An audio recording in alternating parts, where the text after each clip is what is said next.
আপনি এত বড় একজন সাধু আর মন মরা হয়ে বসে আছেন, আমার একদম ভালো লাগছে না সাধু বাবা। এবার মাধবেন্দ্রপুরে কি করে বোঝাবো এই ছোট্ট ছেলেটাকে যে যে বৃন্দাবনে শ্রীকৃষ্ণের বংশধর বজ্রনাভ বাসুদেব, শঙ্কর্ষণ, প্রদ্যুম্ন, অনিরুদ্ধ, তারপরে বজ্রনাভের নাম আসে। তাহলে এই যে বাসুদেব,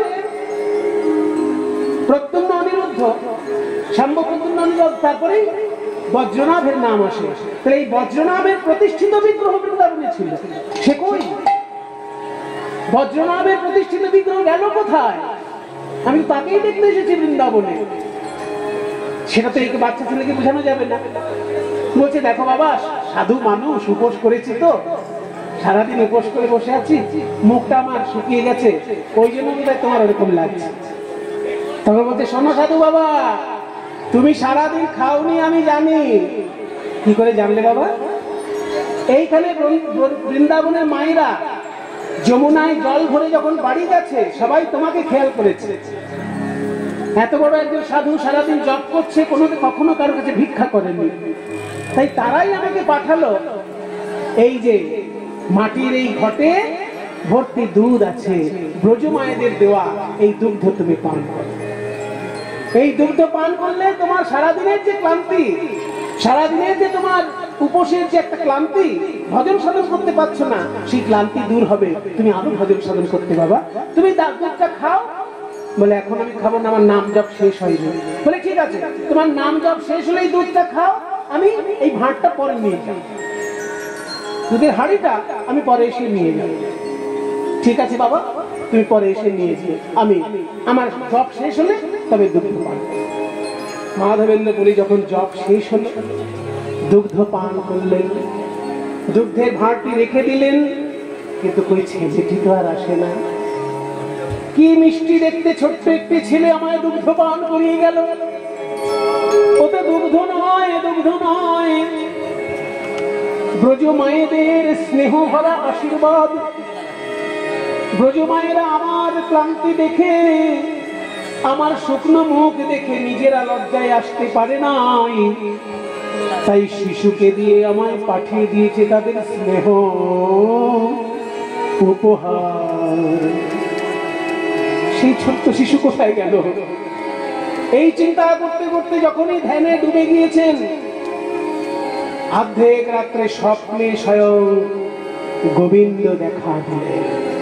মাধব, কে তুমি? আমার গোবিন্দ না সেই ছোট্ট শিশুটি? এত উজ্জ্বল তোমার রূপ, কিন্তু মুখটা তো সেই ছোট্ট শিশুর মতো। আমি তোমার কাছে ব্রজের শিশু রূপে এসেছিলাম। মাধব, তুমি আমায় চিনতে পারোনি।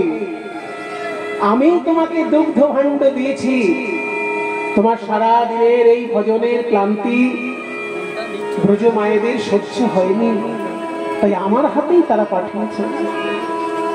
মাধবেন্দ্র, তুমি যে বজ্রনাভের প্রতিষ্ঠিত বিগ্রহ দেখতে এসেছো, সেই বজ্রনাভের প্রতিষ্ঠিত বিগ্রহ বৃন্দাবনেই আছে, কিন্তু কোন মন্দিরে নাই, মাটির নিচে আছে। এসো আমার সঙ্গে, এসো, আমি তোমাকে দেখিয়ে দিই কোথায় সেই বিগ্রহ আছে। খেয়াল করুন মায়েরা, স্বপ্নে দেখছেন মাধবেন্দ্রপুরী যে গোবিন্দ আগে আগে যাচ্ছেন আর মাধবেন্দ্রপুরী পিছনে পিছনে যাচ্ছে। এই যে সামনে রাস্তাটা ডান দিকে গেল, ডান দিকে গিয়ে বাঁ দিকে গেল, বাঁ দিকে গিয়ে আবার ডান দিকে গেল, এই দিকগুলো তিনি শুধু মনে রাখছেন। স্বপ্ন যখনই সম্পূর্ণ হয়ে গেল, কৃষ্ণ বললেন এক জায়গায় দাঁড়িয়ে, এই জায়গাটিতেই আমি মাটির নিচে আছি, তুমি আমাকে এখান থেকে উদ্ধার করো। এই বলার সঙ্গে সঙ্গে যখন অদৃশ্য হয়ে গেলেন গোবিন্দ, অমনি ঘুম ভেঙে গেল মাধবেন্দ্র। হে কৃষ্ণ করুণা সিন্ধু দীনবন্ধো জগৎপতে গোপেশ গোপিকাকান্ত রাধাকান্ত নমস্তুতে। আমি কি দেখলাম? আমি কি দেখলাম? স্বপ্নে আমার গোবিন্দ আমাকে দেখিয়ে দিয়ে গেলেন তিনি মাটির নিচে আছেন। স্বয়ং গোবিন্দ যখন আমাকে স্বপ্ন দিয়েছে একটু ভুল হবে। পরের দিন মাধবেন্দ্রপুরী গ্রামের ভিতরে গেলেন, ব্রজবাসীকে বললেন, ওগো ব্রজবাসী, আমাকে একটু সহযোগিতা করবে, আমি তো সংসারী লোক নই, কোদাল কুড়ুল এগুলো আমার কাছে থাকে না, তোমরা একটু তোমাদের বাড়ির কোদাল কুড়ুল ঝুড়ি এগুলো একটু নিয়ে যাবে আমার সঙ্গে, আমি একটা জায়গা বলবো সেখানে একটু মাটিটা খুঁড়ে দেবে, যদি কিছু পাওয়া যায় ভালো, আর যদি কিছু না পাওয়া যায় তোমরা যত খুশি আমাকে গালিগালাজ করবে। না না সাধু বাবা, কি বলছেন? সাধু বাবাকে আমরা দেখতে পাচ্ছি চোখের সামনে, এই তো আমাদের ভাগ্য ভালো, বলুন আমাদের কি করতে হবে? তোমরা আমার পিছন পিছনে এসো।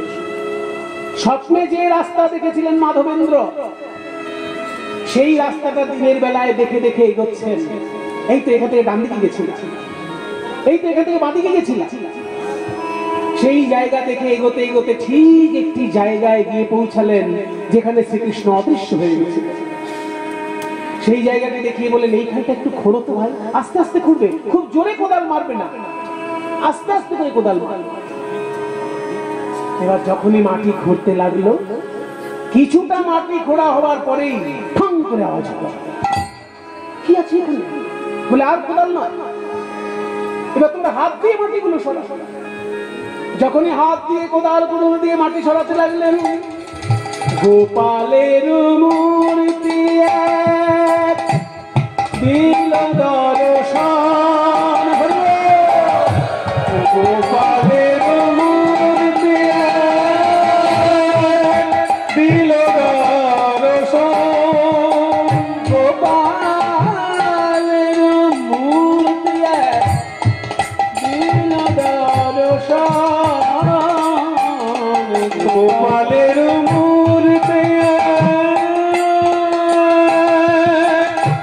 দিল দর্শন, নয়নের জলে পুরি ভাষায়